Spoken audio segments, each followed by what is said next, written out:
Gəncə Dövlət Universitetinin nəzdində fəaliyyət göstərən regional kollecin əməkdaşları rəhbərliyin əmək müqavilələrində dəyişiklik etdiyini iddia edirlər.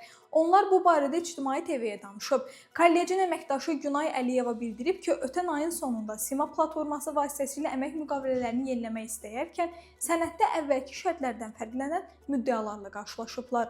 Onun sözlərinə görə müəllim yerinə metallurq yazılıb. Müəllim yazılanlarda isə vaxtımız silinərək işəmuz qeyd olunub.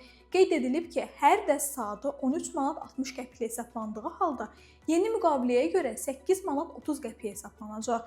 Həmçinin məzuniyyət 56 gün yox, 30 gün olacaq. İddialarla bağlı Gəncə Dövlət Universitetinin nəzdində fəaliyyət göstərən regional kollecin direktoru Xoşqədəm Xudiyeva bildirib ki, müəllimlər gündəlik 5 gün 09:00-18:00 sistemində işləmirlər.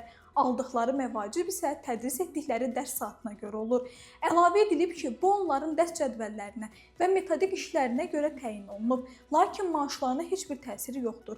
Rəhbər əlavə edib ki, bütün qərarlar qanunvericiliyin tələblərinə uyğun idarə edilir. Müəllimlərin isə təsdiq və imtina seçimləri var, məcburi yoxdur.